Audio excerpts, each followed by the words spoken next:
Mis hijos me dijeron que no fuera a la cena de Nochevieja porque, según ellos, solo hacía que todo el mundo se sintiera incómodo. Papá, no encajas, me soltó mi hijo. Así que pasé la última noche del año solo en mi casa de Pozuelo. Pero exactamente a las 12:01 de la madrugada, mi hijo me llamó. No para felicitarme, sino para decirme: nos has humillado. Mi hija gritaba por detrás: te vamos a demandar por difamación. Yo había guardado silencio durante demasiado tiempo, pero había llegado el momento de que la verdad saliera a la luz. Me llamo Valentín Puig y tengo 59 años. Hace 3 días, mi hijo me llamó. Su voz tenía esa cualidad suave y ensayada, el tono que usaba con los proveedores a los que estaba a punto de despedir. Papá, sobre la Nochevieja, empezó Alejandro. Este año es más bien un evento de networking profesional. Clientes de alto nivel, inversores del IBEX 35. Probablemente estarías más cómodo en casa. Entendí perfectamente lo que quería decir. A mis 59 años, me había convertido en un inconveniente, en un estorbo. Entiendo, dije. Sabía que lo comprenderías, respondió él con un alivio evidente en la voz. Colgué y me quedé sentado en mi cocina, mirando el calendario.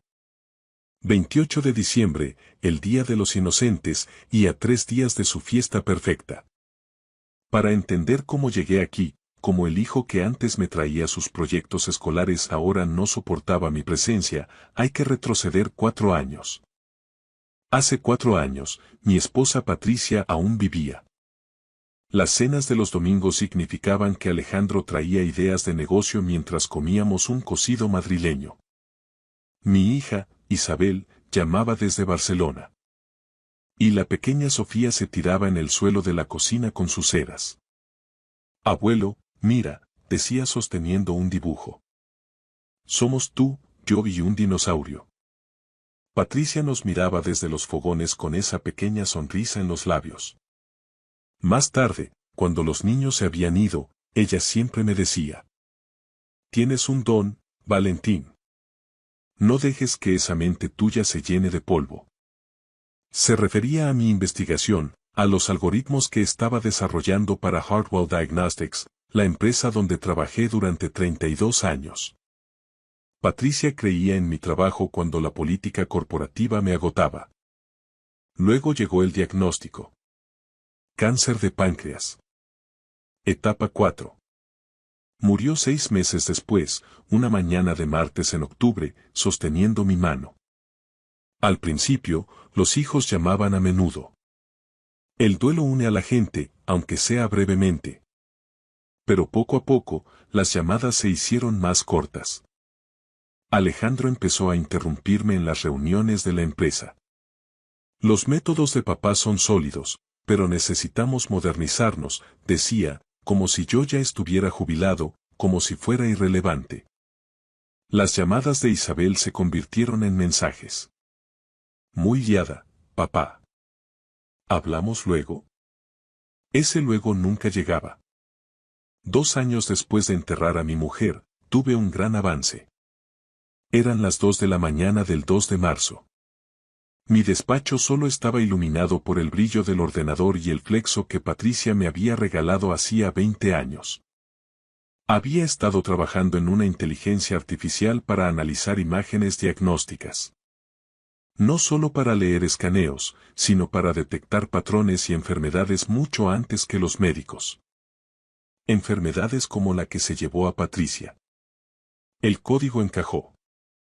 Me eché hacia atrás en la silla, mirando la pantalla. La foto de Patricia me miraba desde la esquina de mi escritorio. «Es esto», susurré. «Esto es lo que tú creías que podía hacer». Por primera vez en 2 años, sentí algo más que un vacío doloroso. Sentí un propósito. Llamé a Alejandro. Era tarde, pero no podía esperar. «Papá, son las 2 de la mañana», respondió con voz somnolienta. «Lo sé, pero he tenido un avance real. Este algoritmo puede salvar miles de vidas». Hubo una pausa. Su voz se agudizó. Cuéntame más. Se lo conté todo. No tenía idea de que aquel algoritmo, nacido del dolor y de noches de insomnio, me costaría lo poco que me quedaba de familia. El avance era real, pero necesitaba validación. Contacté con la DRA. Beatriz Ontoria, de la Universidad Complutense de Madrid. Nos habíamos cruzado en congresos durante años, su trabajo en redes neuronales era brillante. Nos vimos en una cafetería cerca de Ciudad Universitaria una tarde gris de marzo. Revisó mi código en el portátil durante 10 minutos sin decir palabra. Finalmente, se recostó en la silla. Valentín, esto es excepcional, algo que define una carrera. Removió su café y me miró fijamente. Pero escúchame bien. Registra la patente antes de decírselo a nadie. Antes de llevarlo a Hartwell y antes de contárselo a tu familia. ¿A mi familia?, pregunté. Los conflictos de propiedad intelectual destruyen relaciones más rápido que las infidelidades, sentenció ella. La oficina de Diego Prescott, mi abogado, estaba en el centro de Madrid, todo cristal y acero. Esto es sólido, me dijo tras revisar la documentación. Presentaremos una solicitud de patente completa para que tengamos un rastro documental que ni los mejores abogados puedan romper. La patente fue registrada el 15 de marzo de 2022. Cada línea de código estaba fechada y era legalmente mía. No pensaba que fuera a necesitarla, solo quería un seguro. En abril llegó la llamada de Alejandro. Papá, Hartwell está en una situación difícil. Necesitamos innovación para que los inversores vuelvan a entusiasmarse. Me sentí bien al ser necesitado, valorado. Nos reunimos en la sede de la empresa en Pozuelo. Alejandro explicó que la empresa estaba perdiendo dinero y que el futuro era el diagnóstico por IA. Le expliqué conceptos y marcos de reconocimiento de patrones, pero no el algoritmo completo. No era tonto, pero mostré lo suficiente para que viera el potencial. Alejandro tomaba notas con entusiasmo. Esto podría salvar la compañía. 2 meses después, me invitó a una presentación para inversores en la zona de Asca. Me senté al fondo, entre sillas de cuero y hombres con trajes caros. Alejandro estaba al frente, impecable y seguro de sí mismo. Hartwell Diagnostics es pionera en la integración de inteligencia artificial, decía mientras pasaba diapositivas que yo nunca había visto. Mis marcos de trabajo, mis conceptos, se presentaban como una innovación de la empresa. Un inversor me miró. ¿Y usted quién es? Es mi padre, dijo Alejandro con naturalidad. Él fundó la empresa y nos ha estado ayudando con el trabajo técnico de base. Ayudando, como si fuera su asistente. Tras la reunión, me entregó un documento. Solo un acuerdo de confidencialidad, estándar para proteger lo que estamos construyendo. Se lo llevé a Diego. Esto se refiere a la información propia de ellos, me explicó. No se extiende a tu trabajo independiente, tu patente es anterior. Puedes firmar. Firmé porque todavía creía, necesitaba creer, que estábamos construyendo algo juntos. Que la familia significaba algo más que participaciones y diapositivas. Durante el año siguiente, vi cómo mi trabajo se convertía en su logro, y no dije nada. La cena de Navidad estaba servida para 30 personas, pero no había sitio para mí. No me refiero al sentido literal, había una silla al final de la mesa, cerca de la cocina. Pero cuando tu hijo sienta a los capitalistas de riesgo y a los miembros de la junta más cerca del centro de mesa que a ti, el mensaje es claro. El ático de Alejandro tenía vistas a todo Madrid. Era un evento de networking con pavó de por medio. Isabel se movía por la sala como una política. Cuando alguien preguntó por los orígenes de Hartwell, ella sonrió. Nuestro padre la fundó hace años, cuando el diagnóstico era todo analógico. Como si yo fuera una reliquia, como si 32 años de trabajo pudieran resumirse como analógicos. Alejandro se levantó para el brindis. Quiero agradecer a todos por creer en nuestra visión. Las innovaciones que lideramos en diagnóstico por IA van a cambiar la sanidad. Lo vi describir mi algoritmo como si hubiera surgido de una lluvia de ideas en una sala de juntas. Una mujer se dirigió a mí, Sr. Puig, debe de estar orgulloso. ¿Qué se siente al ver a su hijo llevar la empresa hacia el futuro? Antes de que pudiera responder, Alejandro intervino. Los métodos de papá eran muy tradicionales. Hemos modernizado el enfoque, trayendo talento joven y procesos más rápidos. Toda la sala sonrió con él. Yo tenía 59 años y mi hijo acababa de llamarme obsoleto delante de 30 personas. La pequeña Sofía me tiró de la manga. Abuelo, ¿por qué estás triste? Me fui antes del postre. 6 meses después, Alejandro me llamó. Ven a la oficina. No fue un papá, podemos hablar, solo una orden. La sala de juntas en Pozuelo era puro cristal y acero. Alejandro presidía la mesa, Isabel estaba a su lado con el portátil abierto y los brazos cruzados. Me senté frente a ellos. Parecía un interrogatorio judicial. La empresa está pasando por dificultades, dijo Alejandro. Los inversores se están retirando. Necesitamos el algoritmo completo. Todo. Os di la estructura base, respondí manteniendo la voz firme. El resto es mío. Papá, el tono de Isabel era cortante e impaciente, firmaste un contrato de confidencialidad. Todo lo que desarrollaste mientras asesorabas a Hartwell pertenece a Hartwell. El contrato cubre la información de la empresa a la que tuve acceso. No mi trabajo independiente, ni mi patente. Alejandro se inclinó hacia adelante. Somos familia. Tú creaste esta empresa. No quieres verla triunfar. Lo deseo. Por eso protejo mi trabajo. Se le tensó la mandíbula. La familia no demanda a la familia. Me levanté. Me temblaban las manos, pero mi voz no. La familia tampoco roba a la familia. Salí de allí. Al llegar al coche, me di cuenta de que mi móvil había grabado toda la conversación. En España, grabar una conversación en la que eres partícipe es legal. Conduje a casa y empecé a preparar mi caso. Me habían dado a elegir. Desaparecer o luchar. Cometieron el error de pensar que me rendiría. No solo robaron mi trabajo, intentaron borrarme por completo. Dejé de recibir correos de la empresa. Las reuniones de estrategia ocurrían sin mí. Cuando le preguntaba a Alejandro, decía: estamos agilizando la toma de decisiones, papá.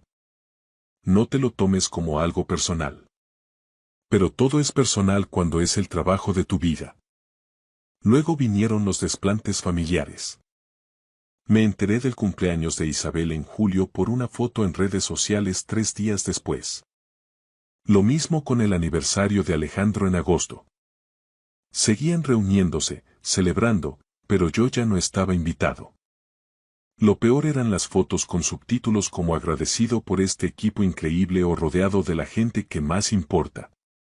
Yo había levantado Hartwell desde una pequeña clínica, ahora ni siquiera salía en el encuadre. Lo más duro fue Sofía. Alejandro dejó de traerla a casa. Cuando preguntaba por qué, decía que estaba ocupada con el colegio. Pero Sofía encontró su propia manera. Empezaron a llegar dibujos por correo. Retratos hechos con cera de nosotros dos. Una casa con 2 figuras rotuladas como abuelito Puig.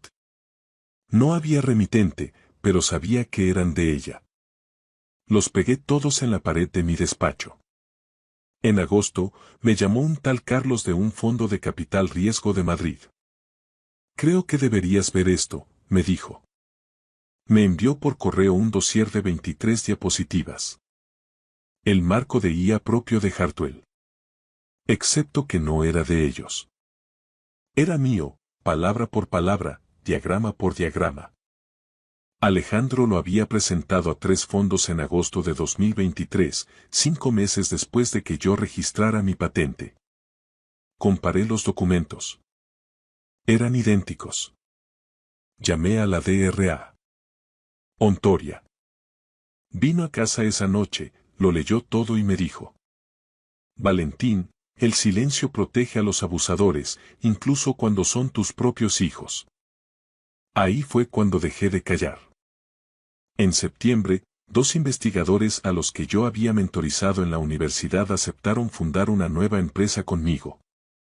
La llamamos Neural Diagnostics.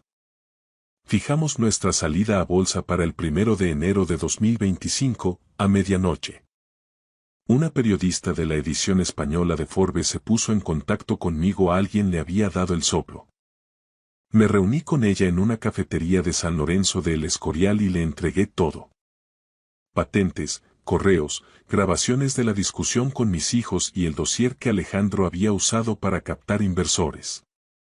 Esto va a ser una noticia de impacto nacional, me dijo ella, pero la embargaremos hasta la medianoche de Nochevieja. Tu familia no sabrá nada hasta que todo el mundo lo sepa. Diciembre llegó con el insulto final. El día 3 recibí un mensaje de Isabel. Este año solo familia inmediata. 8 palabras que me borraban de la Navidad. Yo soy vuestra familia, respondí. Ella contestó. Ya sabes a qué me refiero. Quizás el año que viene. Me quedé mirando el calendario de la cocina. El año pasado fue el primero sin Patricia y, aunque quemé el asado y se me olvidaron los canapés, la pequeña Sofía me dijo que había sido la mejor Navidad del mundo porque el abuelo se había esforzado mucho. Este año, ni siquiera estaba invitado. El 28 de diciembre, Alejandro volvió a llamar. Papá, la Nochevieja es un evento para clientes este año, dijo, sonando distraído mientras tecleaba. Necesitamos que todo el mundo sea impecable. Impecable era su código para decir que yo era un estorbo obsoleto para su fiesta de contactos. Entiendo, dije. Genial. Haremos algo en enero, una cena familiar o algo así, respondió antes de colgar sin decir adiós ni un te quiero. La noche del 31 de diciembre, mientras la fiesta de Alejandro ocurría en una azotea de la Gran Vía con 300 invitados y torres de champán, yo estaba solo en mi casa. Luces apagadas, solo el brillo de mi portátil. El artículo de Forbes estaba listo. Fundador tecnológico acusa a su hijo de robar un sistema de IA patentado. A las 11:30, mi móvil vibró. Era Sofía. Abuelito. Te echo de menos, susurró con voz quebrada. Te he hecho un dibujo grande, pero mamá dice que no puedo enviarlo. Lo haré de todas formas cuando no mire. De fondo escuché la voz afilada de su madre preguntando con quién hablaba.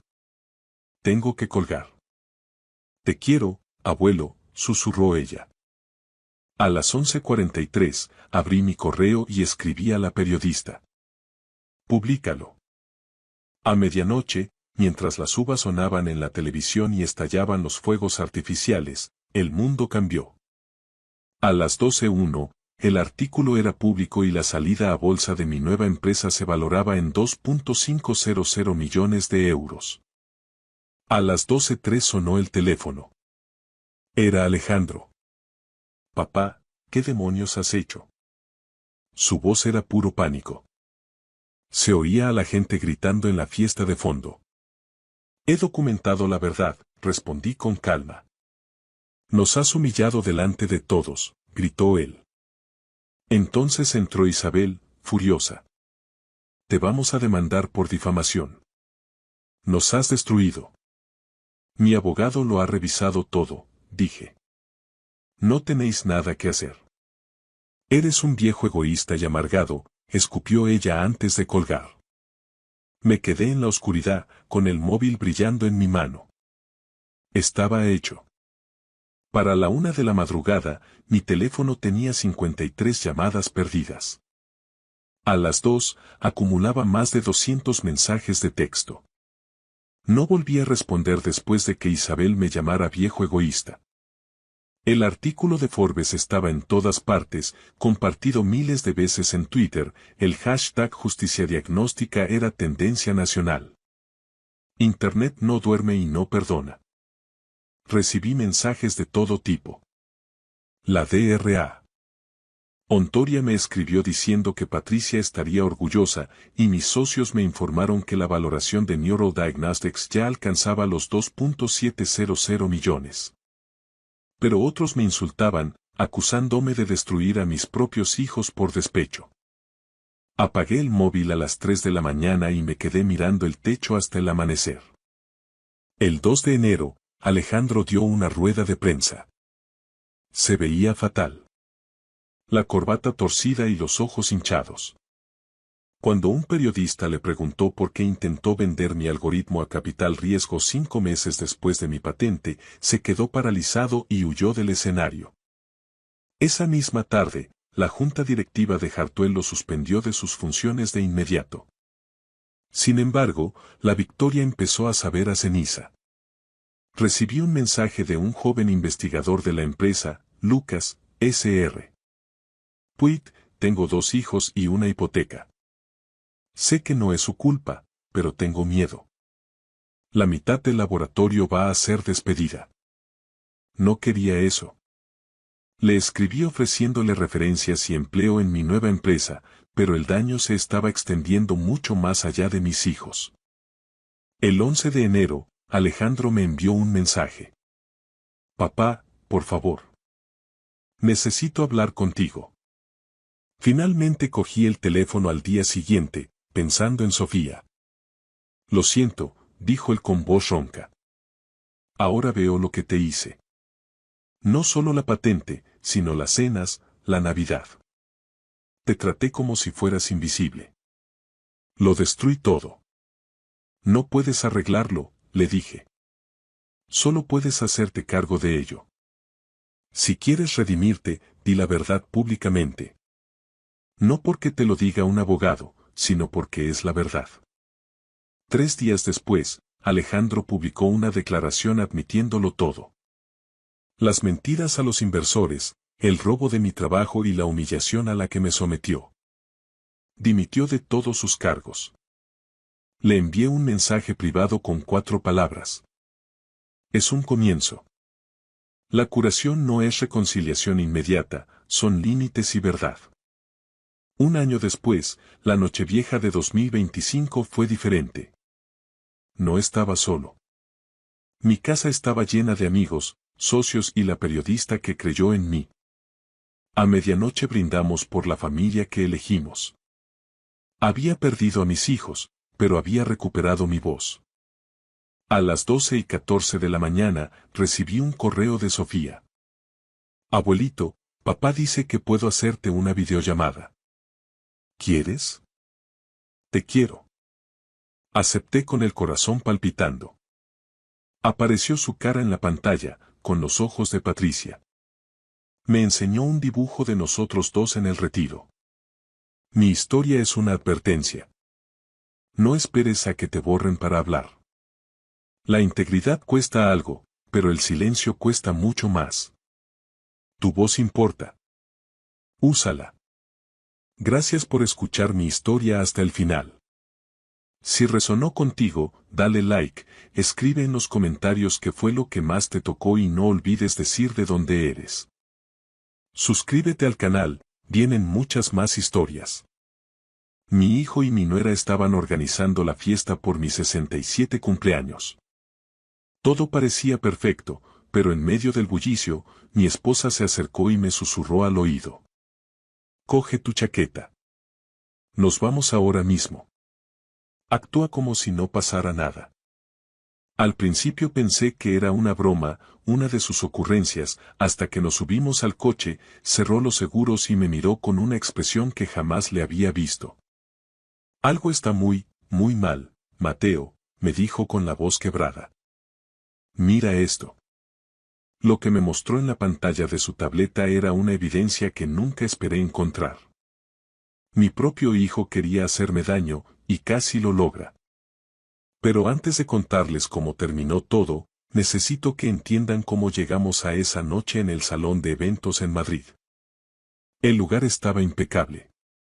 Globos dorados, lirios blancos por todas partes y una pancarta gigante que decía: Felicidades, Mateo Ferrán. 40 años de excelencia. Mi hijo, Alejandro, se había superado a sí mismo. A mis 67 años, tras haber fundado y hecho crecer el grupo de inversiones Ferrán hasta alcanzar un valor de 15 millones de euros, esta debería haber sido una de las noches más orgullosas de mi vida.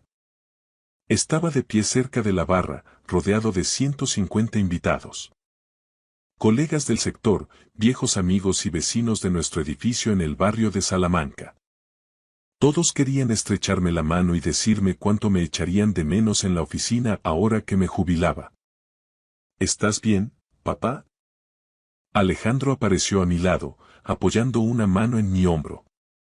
A sus 38 años, se veía impecable y seguro de sí mismo con su traje azul marino hecho a medida. Estás muy pálido. La verdad era que me sentía mareado. La sala se había inclinado ligeramente hacía un momento. Solo estoy cansado, hijo. Ha sido una semana larga. Llevas diciendo eso mucho últimamente, frunció el ceño con preocupación. Quizá deberías sentarte. Estoy bien, le apreté el brazo. Gracias por organizar todo esto. Significa mucho para mí. Cualquier cosa por ti, papá. Te has ganado este descanso. Llevaba meses teniendo esos episodios. Fatiga extrema, mareos, lapsos de memoria. Mi esposa, Elena, los llamaba cosas de la edad, aunque el brillo de preocupación en sus ojos decía otra cosa. Alejandro también parecía inquieto, asegurándose de que me tomara mis vitaminas cada mañana sin falta. La salud es lo primero, papá, me decía siempre, entregándome el frasco. Un buen hijo, un hijo atento. O eso pensaba yo. Al otro lado del salón, Elena estaba rígida cerca de la entrada. Su rostro estaba desencajado y sus hombros tensos. Había estado callada toda la noche. Le había preguntado 2 veces si le pasaba algo, y ambas veces me respondió que estaba bien, pero 43 años de matrimonio me habían enseñado a detectar sus mentiras a kilómetros. Me buscó con la mirada y, a pesar de los 10 metros que nos separaban, lo vi claramente. Miedo, terror puro. Se abrió paso entre la multitud, su vestido color crema rozando el suelo, y se inclinó hacia mí. Su aliento estaba caliente contra mi oreja. Tenemos que irnos. Ahora mismo. No hagas preguntas, solo confía en mí. Busqué su mirada. Su mano apretaba la mía con una fuerza dolorosa. Elena. Ahora, Mateo. Por favor. En 4 décadas juntos, nunca la había oído usar ese tono. Era pánico absoluto. Dejé mi copa de vino de Rioja en la mesa y pusimos una excusa rápida sobre una cita médica olvidada. Alejandro puso cara de decepción. Que te mejores, papá. Celebraremos pronto, me abrazó, con sus brazos fuertes rodeando mis hombros. El trayecto hacia nuestro ático en la Castellana fue silencioso, roto solo por la respiración agitada de Elena. Conducía rápido, con los nudillos blancos apretando el volante. Las preguntas me quemaban en la garganta, pero su postura rígida me impedía hablar. Al entrar en el garaje subterráneo, apagó el motor pero no se movió. Sacó algo de su bolso. Una tableta.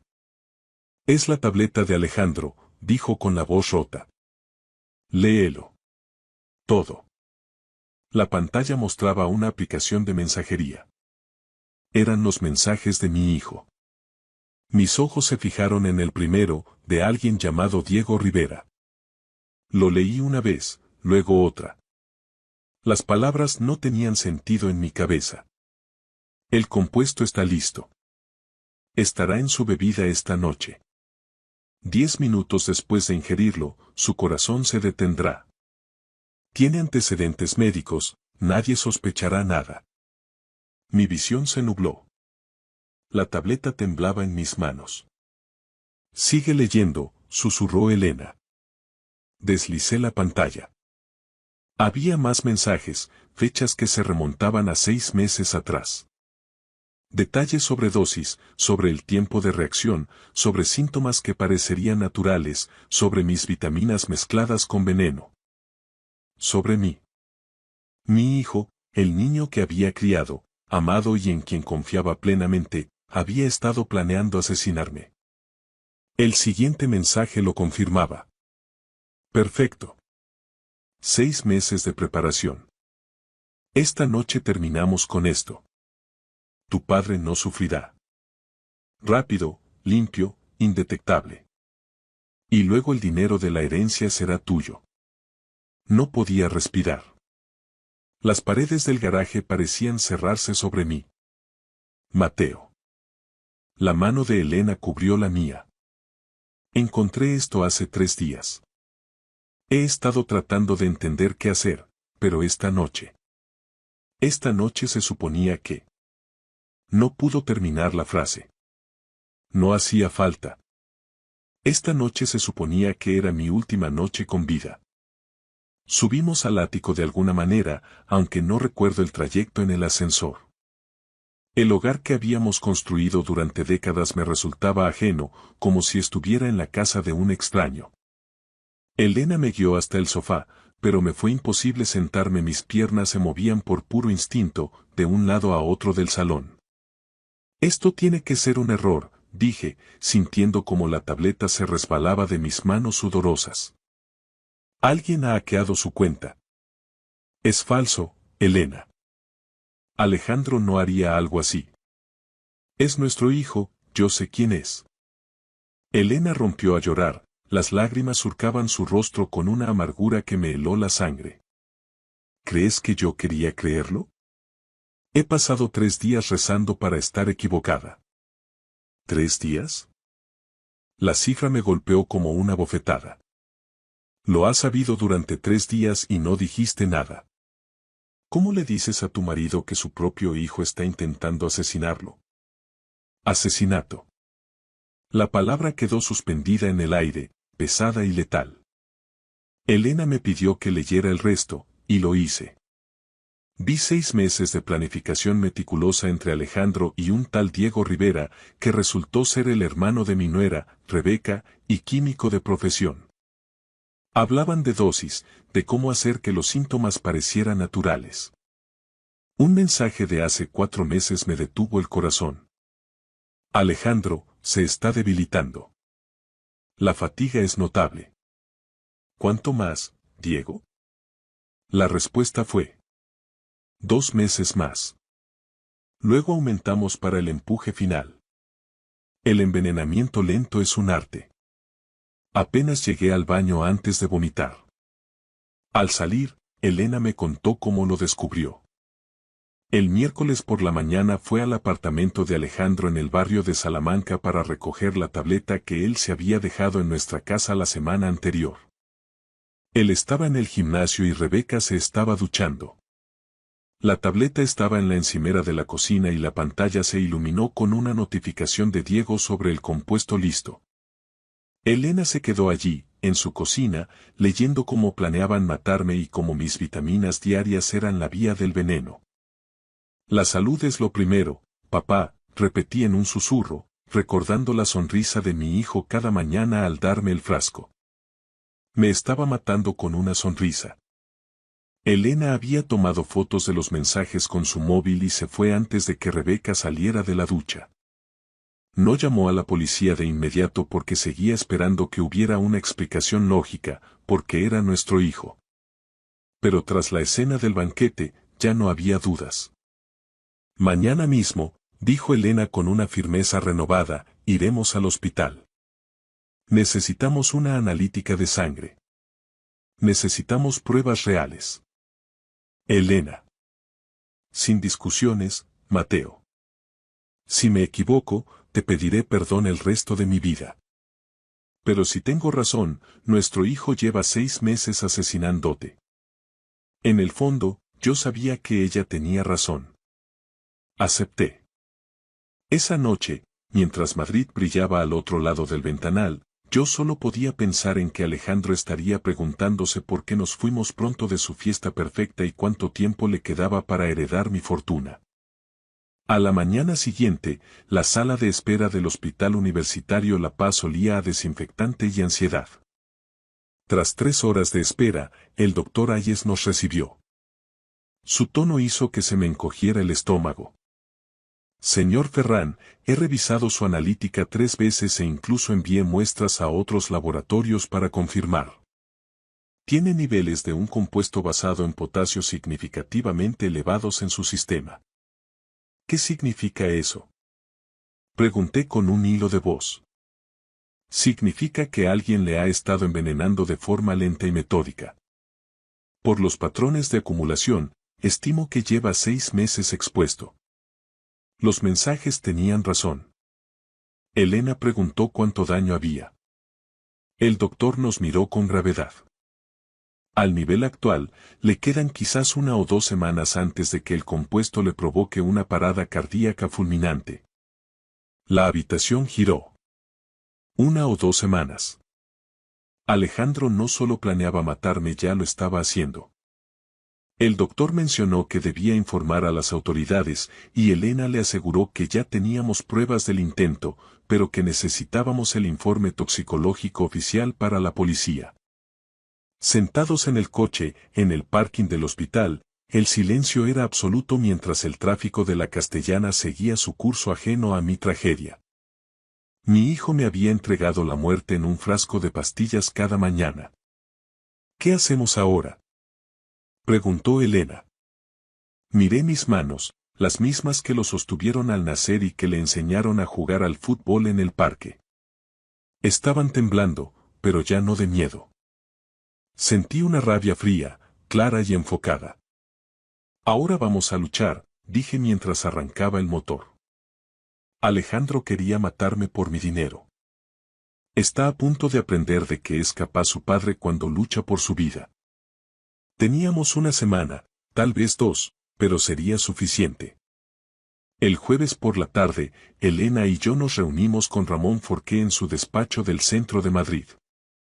Ramón era un abogado de 65 años, de cabello canoso y una presencia imperturbable, forjada tras décadas lidiando con casos de herencias y tragedias familiares. Su oficina tenía vistas a la Gran Vía, donde la ciudad seguía su curso como si nada hubiera cambiado. Señor Ferrán, dijo Ramón, estudiando las fotos de los mensajes que Elena le había enviado, esto es condenatorio, pero no servirá en un tribunal español. Se obtuvieron sin una orden judicial del dispositivo personal de Alejandro.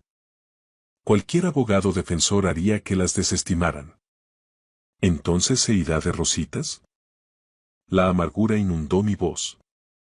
No si lo hacemos bien. Necesitamos pruebas obtenidas legalmente. Vamos a tenderle una trampa. Invitadlos a cenar a vuestra casa. Al ser vuestra propiedad, podemos grabar legalmente todo lo que ocurra. Si Alejandro intenta envenenarte de nuevo, lo tendremos. Ramón llamó a Pablo Henderson, un exdetective de la Policía Nacional que ahora trabajaba como investigador privado. Pablo entró en la sala con paso firme y abrió su portátil. He estado investigando a su nuera, dijo Pablo. Mi hijo y mi nuera estaban organizando la fiesta por mi 67 cumpleaños. Todo parecía perfecto, pero en medio del bullicio, mi esposa se acercó y me susurró al oído. Coge tu chaqueta. Nos vamos ahora mismo. Actúa como si no pasara nada. Al principio pensé que era una broma, una de sus ocurrencias, hasta que nos subimos al coche, cerró los seguros y me miró con una expresión que jamás le había visto. Algo está muy mal, Mateo, me dijo con la voz quebrada. Mira esto. Lo que me mostró en la pantalla de su tableta era una evidencia que nunca esperé encontrar. Mi propio hijo quería hacerme daño, y casi lo logra. Pero antes de contarles cómo terminó todo, Necesito que entiendan cómo llegamos a esa noche en el salón de eventos en Madrid. El lugar estaba impecable. Globos dorados, lirios blancos por todas partes y una pancarta gigante que decía: Felicidades, Mateo Ferrán. 40 años de excelencia. Mi hijo, Alejandro, se había superado a sí mismo. A mis 67 años, tras haber fundado y hecho crecer el grupo de inversiones Ferrán hasta alcanzar un valor de 15 millones de euros, esta debería haber sido una de las noches más orgullosas de mi vida. Estaba de pie cerca de la barra, rodeado de 150 invitados. Colegas del sector, viejos amigos y vecinos de nuestro edificio en el barrio de Salamanca. Todos querían estrecharme la mano y decirme cuánto me echarían de menos en la oficina ahora que me jubilaba. ¿Estás bien, papá? Alejandro apareció a mi lado, apoyando una mano en mi hombro. A sus 38 años, se veía impecable y seguro de sí mismo con su traje azul marino hecho a medida. Estás muy pálido. La verdad era que me sentía mareado. La sala se había inclinado ligeramente hacía un momento. Solo estoy cansado, hijo. Ha sido una semana larga. Llevas diciendo eso mucho últimamente, frunció el ceño con preocupación. Quizá deberías sentarte. Estoy bien, le apreté el brazo. Gracias por organizar todo esto. Significa mucho para mí. Cualquier cosa por ti, papá. Te has ganado este descanso. Llevaba meses teniendo esos episodios. Fatiga extrema, mareos, lapsos de memoria. Mi esposa, Elena, los llamaba cosas de la edad, aunque el brillo de preocupación en sus ojos decía otra cosa. Alejandro también parecía inquieto, asegurándose de que me tomara mis vitaminas cada mañana sin falta. La salud es lo primero, papá, me decía siempre, entregándome el frasco. Un buen hijo, un hijo atento. O eso pensaba yo. Al otro lado del salón, Elena estaba rígida cerca de la entrada. Su rostro estaba desencajado y sus hombros tensos. Había estado callada toda la noche. Le había preguntado 2 veces si le pasaba algo, y ambas veces me respondió que estaba bien, pero 43 años de matrimonio me habían enseñado a detectar sus mentiras a kilómetros. Me buscó con la mirada y, a pesar de los 10 metros que nos separaban, lo vi claramente. Miedo, terror puro. Se abrió paso entre la multitud, su vestido color crema rozando el suelo, y se inclinó hacia mí. Su aliento estaba caliente contra mi oreja. Tenemos que irnos. Ahora mismo. No hagas preguntas, solo confía en mí. Busqué su mirada. Su mano apretaba la mía con una fuerza dolorosa. Elena. Ahora, Mateo. Por favor. En 4 décadas juntos, nunca la había oído usar ese tono. Era pánico absoluto. Dejé mi copa de vino de Rioja en la mesa y pusimos una excusa rápida sobre una cita médica olvidada. Alejandro puso cara de decepción. Que te mejores, papá. Celebraremos pronto, me abrazó, con sus brazos fuertes rodeando mis hombros. El trayecto hacia nuestro ático en la Castellana fue silencioso, roto solo por la respiración agitada de Elena.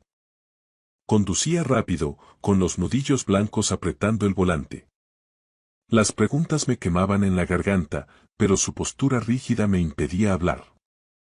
Al entrar en el garaje subterráneo, apagó el motor pero no se movió. Sacó algo de su bolso. Una tableta.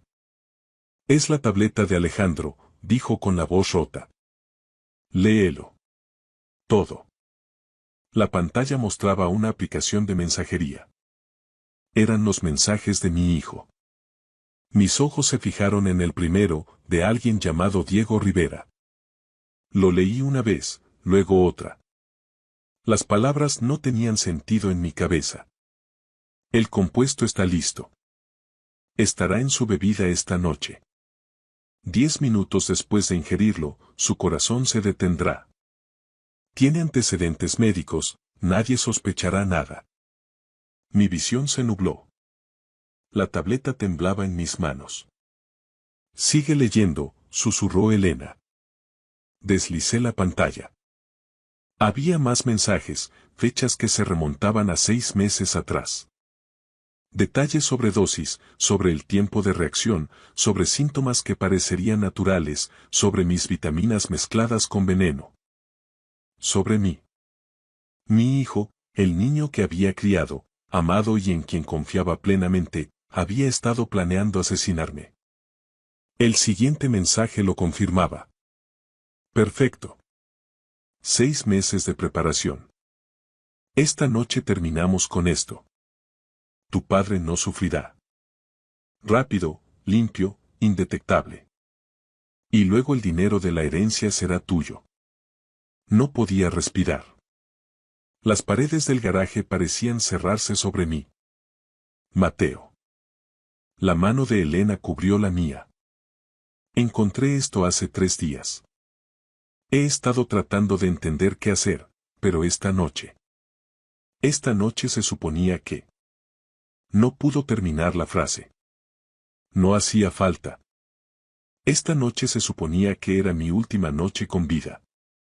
Subimos al ático de alguna manera, aunque no recuerdo el trayecto en el ascensor.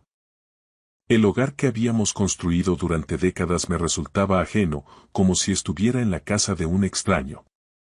Elena me guió hasta el sofá, pero me fue imposible sentarme, mis piernas se movían por puro instinto, de un lado a otro del salón. Esto tiene que ser un error, dije, sintiendo como la tableta se resbalaba de mis manos sudorosas. Alguien ha hackeado su cuenta. Es falso, Elena. Alejandro no haría algo así. Es nuestro hijo, yo sé quién es. Elena rompió a llorar, las lágrimas surcaban su rostro con una amargura que me heló la sangre. ¿Crees que yo quería creerlo? He pasado 3 días rezando para estar equivocada. ¿3 días? La cifra me golpeó como una bofetada. Lo has sabido durante 3 días y no dijiste nada. ¿Cómo le dices a tu marido que su propio hijo está intentando asesinarlo? Asesinato. La palabra quedó suspendida en el aire, pesada y letal. Elena me pidió que leyera el resto, y lo hice. Vi 6 meses de planificación meticulosa entre Alejandro y un tal Diego Rivera, que resultó ser el hermano de mi nuera, Rebeca, y químico de profesión. Hablaban de dosis, de cómo hacer que los síntomas parecieran naturales. Un mensaje de hace 4 meses me detuvo el corazón. Alejandro, se está debilitando. La fatiga es notable. ¿Cuánto más, Diego? La respuesta fue: 2 meses más. Luego aumentamos para el empuje final. El envenenamiento lento es un arte. Apenas llegué al baño antes de vomitar. Al salir, Elena me contó cómo lo descubrió. El miércoles por la mañana fue al apartamento de Alejandro en el barrio de Salamanca para recoger la tableta que él se había dejado en nuestra casa la semana anterior. Él estaba en el gimnasio y Rebeca se estaba duchando. La tableta estaba en la encimera de la cocina y la pantalla se iluminó con una notificación de Diego sobre el compuesto listo. Elena se quedó allí, en su cocina, leyendo cómo planeaban matarme y cómo mis vitaminas diarias eran la vía del veneno. La salud es lo primero, papá, repetí en un susurro, recordando la sonrisa de mi hijo cada mañana al darme el frasco. Me estaba matando con una sonrisa. Elena había tomado fotos de los mensajes con su móvil y se fue antes de que Rebeca saliera de la ducha. No llamó a la policía de inmediato porque seguía esperando que hubiera una explicación lógica, porque era nuestro hijo. Pero tras la escena del banquete, ya no había dudas. Mañana mismo, dijo Elena con una firmeza renovada, iremos al hospital. Necesitamos una analítica de sangre. Necesitamos pruebas reales. Elena. Sin discusiones, Mateo. Si me equivoco, te pediré perdón el resto de mi vida. Pero si tengo razón, nuestro hijo lleva 6 meses asesinándote. En el fondo, yo sabía que ella tenía razón. Acepté. Esa noche, mientras Madrid brillaba al otro lado del ventanal, yo solo podía pensar en que Alejandro estaría preguntándose por qué nos fuimos pronto de su fiesta perfecta y cuánto tiempo le quedaba para heredar mi fortuna. A la mañana siguiente, la sala de espera del Hospital Universitario La Paz olía a desinfectante y ansiedad. Tras 3 horas de espera, el doctor Ayes nos recibió. Su tono hizo que se me encogiera el estómago. Señor Ferrán, he revisado su analítica 3 veces e incluso envié muestras a otros laboratorios para confirmar. Tiene niveles de un compuesto basado en potasio significativamente elevados en su sistema. ¿Qué significa eso? Pregunté con un hilo de voz. Significa que alguien le ha estado envenenando de forma lenta y metódica. Por los patrones de acumulación, estimo que lleva 6 meses expuesto. Los mensajes tenían razón. Elena preguntó cuánto daño había. El doctor nos miró con gravedad. Al nivel actual, le quedan quizás 1 o 2 semanas antes de que el compuesto le provoque una parada cardíaca fulminante. La habitación giró. 1 o 2 semanas. Alejandro no solo planeaba matarme, ya lo estaba haciendo. El doctor mencionó que debía informar a las autoridades y Elena le aseguró que ya teníamos pruebas del intento, pero que necesitábamos el informe toxicológico oficial para la policía. Sentados en el coche, en el parking del hospital, el silencio era absoluto mientras el tráfico de la Castellana seguía su curso ajeno a mi tragedia. Mi hijo me había entregado la muerte en un frasco de pastillas cada mañana. ¿Qué hacemos ahora?, preguntó Elena. Miré mis manos, las mismas que lo sostuvieron al nacer y que le enseñaron a jugar al fútbol en el parque. Estaban temblando, pero ya no de miedo. Sentí una rabia fría, clara y enfocada. Ahora vamos a luchar, dije mientras